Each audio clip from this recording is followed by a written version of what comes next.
सोचिए एक बहुत ही भीड़ भाड़ वाला बाजार है। शायद दिल्ली का चांदनी चौक या मुंबई का दादर स्टेशन ले लीजिए।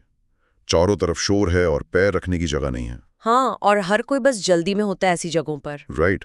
और अचानक उस भीड़ में से कोई तेजी से आता है, जानबूझकर आपको एक जोर का धक्का देता है और आगे निकल जाता है। अब आम नजरिए से देखें तो ये सिर्फ एक बुरी आदत या बदतमीजी लगती है। बिल्कुल, मतलब लोग गुस्से में घूरते हैं और बस आगे बढ़ जाते हैं। पर अगर इस एक सेकंड की घटना को हम कानून के माइक्रोस्कोप के नीचे रखें ना, तो कहानी बिल्कुल बदल जाती है। एग्जैक्टली। और क्या पता वो एक लीगल क्राइम हो। तो आज के इस डीप डाइव का हमारा मिशन यही है।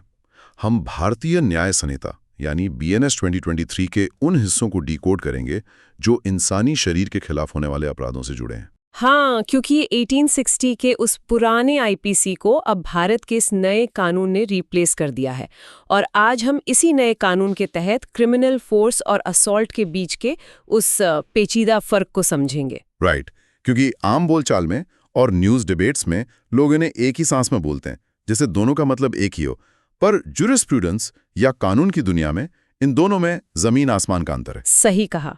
पर इस लीगल पहेली को सुलझाने से पहले हमें उस बेसिक फाउंडेशन को समझना होगा जिस पर ये दोनों टिके हैं, यानी कि फोर्स मतलब बल का इस्तेमाल। क्योंकि लीगली हर तरह का फोर्स अपराध तो नहीं होता ना। बिल्कुल नहीं। देखिए, जब भी फोर्स वर्ड आता है तो दिमाग में ना फिजिक्स क्लास या कोई साईफाई मूवी आती है।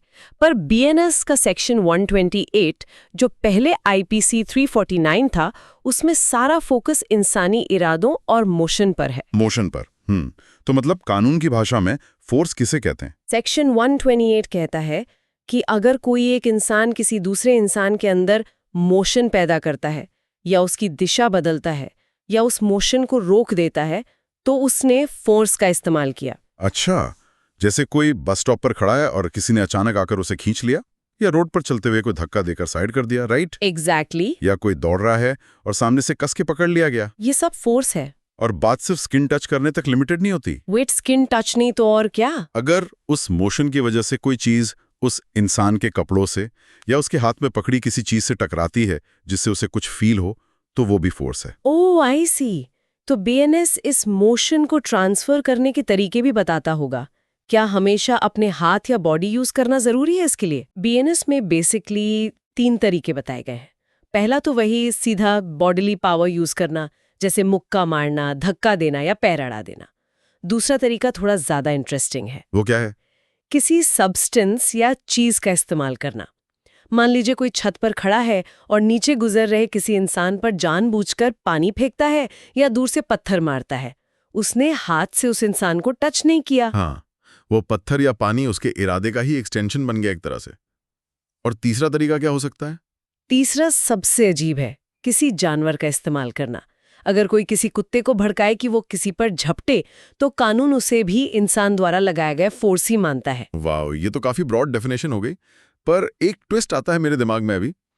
मान लीजिए कोई रोड पर सचमुच केले के छिलके पर फिसल कर गिर रहा है। अच्छा। और मैं तेजी से आगे बढ़कर उसे जमीन पर टकराने से ठीक पहले कस के पकड़ लेता हूं। यहां मैंने अपनी पूरी ताकत लगाकर उसके मोशन को रोका है। तो क्या मैंने फोर्स यूज किया? सेक्शन 128 के हिसाब से 100% फोर्स का इस्तेमाल हुआ है यहाँ। तो क्या मैं किसी जुर्म का हिस्सेदार बन गया? मतलब मैंने तो उसकी जान बचाई है या गिरने से बचाया है? बिल्कुल नहीं। अपराध कैसे हो सकता है ये? और यहाँ इस कॉन्सेप्ट का सबसे मेन पॉइंट है, फोर्स अपने आप में पूरी तरह से एक न्यूट्रल एक्शन है। जब एक डॉक्टर किसी की हड्डी सेट करता है ना, तो वो भी फोर्स लगाता है। हाँ, या जब दोस्त बरसों बाद मिलकर कस के गले मिलते हैं, वो भी तो फोर्स है। सही पकड़ा आपने। फोर्स का लीगल या इलीगल होना सिर्फ एक चीज पर डिपेंड करता है कि उसके पीछे आपकी नीयत यानी इंटेंट क्या था। तो ये एक साधारण सा न्यूट्रल फोर्स लाइन क्रॉस करके क्रिमिनल फोर्स कब बन जाता है? यहीं पर BNS का सेक्शन 129 आता है, जो पुराने IPC 350 की जगह लाया गया है। एक न्यूट्रल फोर्स को क्रिमिनल फोर्स बनने के लिए 2 बहुत ही स्ट्रिक्ट लीगल इंग्रेडिएंट्स चाहिए। और वो 2 इंग्रेडिएंट्स क्या हैं? पहला है विदाउट कंसेंट, यानी सामने वाले की सहमति के बिना। और दूसरा और सबसे जरूरी हिस्सा है बुरी नीयत। फोर्स लगाने वाले का क्लियर इरादा होना चाहिए कि वो सामने वाले को चोट पहुंचाए, डराए या तंग करे, जिसे कानून की भाषा में अनोयंस कहते हैं। तो वापस उसी चांदनी चौक या दादर स्टेशन वाली एग्जाम्पल पर चलते हैं। भीड़ में तो लोग बिना बात के टकराते हैं और मोशन क्रिएट होता ही है। हाँ, पर बाजार में जाने का मतलब ही यही है कि लोगों ने एक तरह की इम्प्लाइड कंसेंट दी हुई है। पता है धक्के लगेंगे, जब तक वो धक्का एक्सीडेंटल है वो क्राइम नहीं है। पर अगर उसी भीड़ में मुझे मेरा कोई पुराना दुश्मन दिख जाए और मैं अपना कंधा निकालकर उसे पूरी ताकत से जानबूझकर धक्का मारूं, तो बात बदल जाएगी। एग्जैक्टली क्योंकि यहाँ नियत पूरी तरह से बदल गई।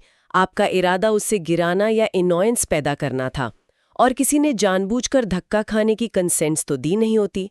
तो ये सेक्शन 129 के तहत सीधा क्रिमिनल फोर्स बन जाएगा। एक वर्ड है यहाँ, अनॉयंस, यानी तंग करना या झुंझलाहट पैदा करना।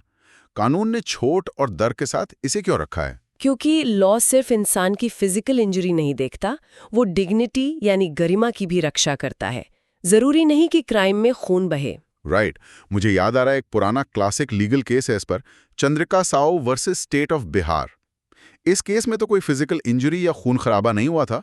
हाँ, वो बड़ा ही दिलचस्प केस है। उसमें एक कमर्शियल टैक्स ऑफिसर थे, भूपेंद्र नारायण सिन्हा। वो एक दुकान पर अकाउंट्स चेक करने गए थे। वो बुक हाथ में पकड़कर पढ़ रहे थे उस वक्त। और फिर वो दुकानदार, जिसका नाम चंद्रिका साव था, अचानक वहां आता है और गुस्से में ऑफिसर के हाथ से वो बुक एकदम झपटा मारकर छीन लेता है। अब आम आदमी सोचेगा कि इसमें उसने ऑफिसर को छुआ तक नहीं, बस अपनी बुक वापस ली है। इसमें फोर्स कहाँ से आ गया? पर कोर्ट ने इस घटना को अलग नजरिए से देखा। कोर्ट ने कहा कि जब उसने बुक छीनी तो एक वायलेंट मोशन क्रिएट हुआ, और क्योंकि बुक ऑफिसर के हाथों में थी, उस मोशन से उनके हाथों में एक सेंस ऑफ फीलिंग पैदा हुई। बिल्कुल, बॉडी से डायरेक्टली फिजिकल कांटेक्ट नहीं हुआ, पर उस चीज से हुआ जो हाथ में पकड़ी थी। कोर्ट ने माना कि ये झटका, ये मोशन फोर्स था, और क्योंकि ये बिना कंसेंट था और इरादा ऑफिसर को डराना और उनके काम में बाधा डालना था, तो ये क्रिमिनल फोर्स साबित हुआ। वाओ, बिना छुए सिर्फ एक बुक छीन लेना भी क्रिमिनल फोर्स हो सकता है। ये तो सच में कानून की बहुत बारीक नजर है। पर इसका एक दूसरा डार्क साइड भी तो है, जहां एक्चुअल मजबूरी इन्वॉल्व होती है। हाँ, जैसे स्टेट ऑफ बिहार वर्सेस मूसा अंसारी का केस देख लीजिए। ये एक बहुत ही सीरियस मामला था, जहां एक अडल्ट ने एक 5 साल की बच्ची के साथ जबरदस्ती की थी। और इसमें लीगल पेच ये था कि आमतौर पर फोर्स को विरोध दबाने यानी ओवरकमिंग रेजिस्टेंस से जोड़ा जाता है। पर एक 5 साल का बच्चा लीगली ना तो कंसेंट दे सकता है और ना ही फिजिकली विरोध कर सकता है। सही बात है। तो कोर्ट ने क्लियर किया कि जब कोई अडल्ट अपनी ताकत से एक बच्चे को गलत नीयत से फोर्स करता है, जहां कंसेंट का तो सवाल ही पैदा नहीं होता, तो वो 100% क्रिमिनल फोर्स है। तो क्रिमिनल फोर्स का स्पेक्ट्रम कितना बड़ा है? एक तरफ ऑफिसर के हाथ से बुक छीनना अनोयंस में आता है, और दूसरी तरफ एक मासूम पर फिजिकल जबरदस्ती करना। बिल्कुल। पर चलिए अब इस डिस्कशन को एक कदम और आगे ले जाते हैं। अब तक हमने देखा कि क्रिमिनल फोर्स में किसी न किसी तरह का फिजिकल कांटेक्ट, चाहे डायरेक्ट बॉडी से हो या किसी चीज के थ्रू, बहुत जरूरी है। पर क्या ये पॉसिबल है कि कोई किसी को एक उंगली तक ना लगाए, कोई पत्थर ना फेंके, और फिर भी उस पर फिजिकल क्राइम का चार्ज लग जाए? यहीं से एंट्री होती है कानून के एक बहुत ही साइकोलॉजिकल और इंटरेस्टिंग हिस्से की, जिसे हम असॉल्ट कहते हैं। बीएनएस का सेक्शन 130, जो पुराना आईपीसी 351 था, इसे लेकर लोगों में काफी बड़ी गलतफहमी होती है। हाँ, आमतौर पर खबरों या मूवीज को देखकर लगता है कि असॉल्ट का मतलब किसी को बुरी तरह पीटना या हाथापाई करना होता है। एग्जैक्टली। पर इंडियन ज्यूरिस्प्रूडेंस में असॉल्ट का मतलब मारपीट करना नहीं है। ये असल में एक प्रीएम्प्टिव कदम है। मतलब हमला होने से ठीक पहले का वो नाजुक पल, जब हमला हुआ नहीं है पर बस लग रहा है कि होने ही वाला है। हाँ, सेक्शन 130 से बड़ा क्लियर करता है। अगर कोई ऐसा अग्रेसिव इशारा यानी जेस्चर करे या ऐसी तैयारी करे जिससे सामने वाले के मन में एक एप्रीहेंशन या डर बैठ जाए कि उस पर अभी क्रिमिनल फोर्स होने वाला है, तो वो असॉल्ट है। तो बेसिकली असॉल्ट का क्राइम बॉडी पर नहीं, दिमाग पर होता है। खौफ पैदा करना ही मेन क्राइम है इसमें। जैसे दो लोग बहस कर रहे हैं और एक अचानक मुक्का बनाकर हवा में उठाए और 2 कदम आगे बढ़े। राइट, उसने अभी मुक्का मारा नहीं है, पर उसके इस इशारे ने सामने वाले के दिमाग में एक पक्का डर पैदा कर दिया कि अब अगला कदम मेरे चेहरे पर मुक्का होगा। जैसे ही वो डर पैदा हुआ, असॉल्ट का क्राइम पूरा हो गया। और अगर वो मुक्का सच में चेहरे पर लग जाता, तो वो असॉल्ट से बढ़कर क्रिमिनल फोर्स बन जाता। एग्जैक्टली। असॉल्ट क्रिमिनल फोर्स की वो परछाई है जो उसे ठीक पहले चलती है। पर देखिए, इसमें एक बड़ा कैच भी है। वो कैच क्या है? मान लीजिए कोई आपसे 50 फीट दूर खड़ा है। उसके हाथ पीछे बंधे हैं और वो अपनी जगह से हिल भी नहीं रहा, पर जोर जोर से गालियां दे रहा है कि मैं तुम्हें मार डालूंगा। तो क्या ये असॉल्ट है? मेरे हिसाब से कानून का वो मेरे वर्ड्स रूल, यानी सिर्फ शब्दों का नियम यहाँ अप्लाई होता है। सिर्फ जुबानी धमकी असॉल्ट नहीं होती, राइट? बिल्कुल सही। लॉ कहता है कि सिर्फ गुस्से में बोले गए शब्द असॉल्ट नहीं है। अगर इसे क्राइम मान लेते तो सड़क पर बहस करने वाले हर दिन जेल जा रहे होते। हाँ, कानून को एक थ्रेशोल्ड चाहिए। वो देखता है कि क्या शब्दों के साथ कोई ऐसी बॉडी लैंग्वेज थी जिससे तुरंत खतरे का एहसास हो। सिर्फ बोलने से कुछ नहीं होता जब तक इशारा ना हो। पर अगर वो शब्द किसी इशारे या तैयारी के साथ मिल जाए तो कहानी तुरंत पलट जाती है। ये समझने के लिए लीगल टेक्स्ट में एक बड़ा फेमस डॉग एनालॉजी दिया जाता है। ओह, वो कुत्ते वाला एग्जाम्पल। हाँ, जिसमें एक आदमी के पास एक खूंखार कुत्ता होता है जो मोटी जंजीर से बंधा है। वो चुपचाप उस जंजीर के हुक को खोलने लगता है। हाँ, और उसने जंजीर खोलते वक्त शायद कुत्ते को खाना देना हो तो वो असॉल्ट नहीं है। पर अगर वो जंजीर खोलते हुए सामने वाले को घूर कर कहे कि मैं इस कुत्ते को अभी तुम पर छोड़ दूंगा, यहाँ उसने सामने वाले को टच भी नहीं किया, कुत्ता भी अभी नहीं छूटा, पर जंजीर खोलने की तैयारी और उसके साथ बोले गए वो शब्द ने खतरनाक कॉम्बिनेशन बना दिया। एग्जैक्टली सामने वाले के मन में एप्रीहेंशन आ गया कि कुत्ता बस मुझ पर झपटे ही वाला है।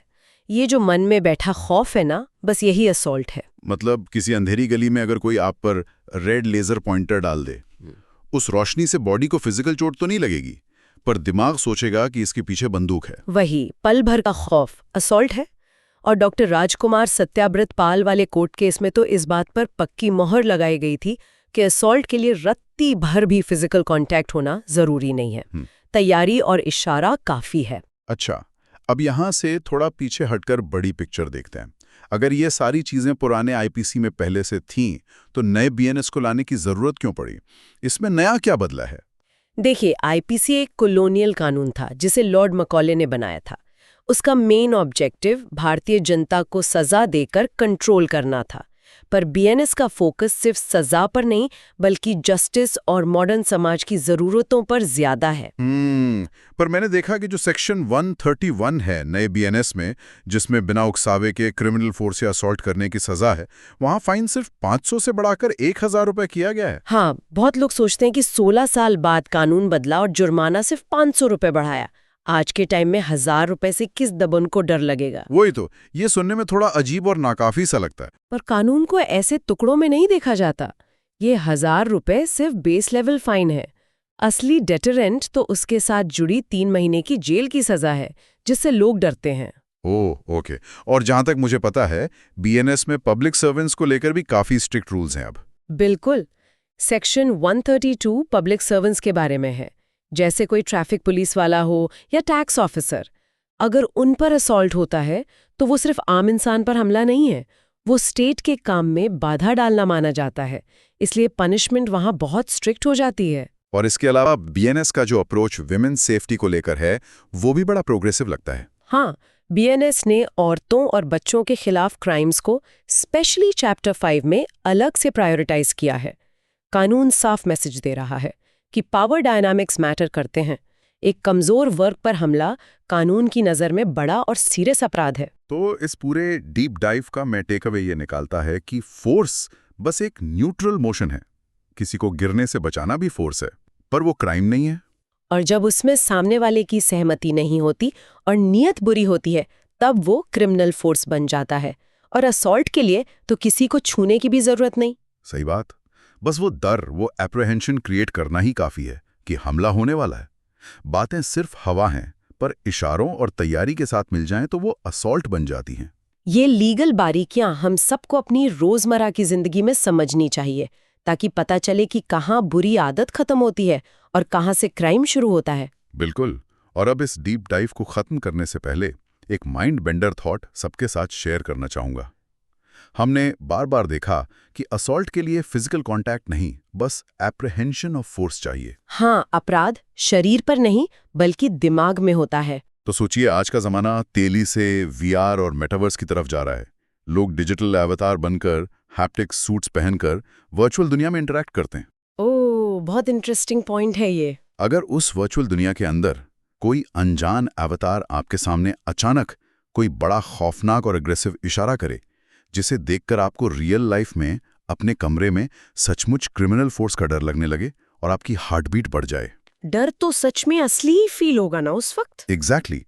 तो क्या आगे चलकर हमारा ये लीगल सिस्टम, ये बीएनएस कानून उस वर्चुअल दुनिया के इशारे को रियल लाइफ का असॉल्ट मानेगा? क्योंकि दिमाग चाहे वर्चुअल और रियल का फर्क भूल जाए, पर जो डर इंसान महसूस करता है वो हमेशा असली होता है। ये तो वाकई बहुत गहरा सवाल है। अगली बार जब लोग VR हेडसेट पहने तो उन्हें इस बारे में जरूर सोचना चाहिए। इसी विचार के साथ आज की ये डीप डाइव हम यहीं खत्म करते हैं।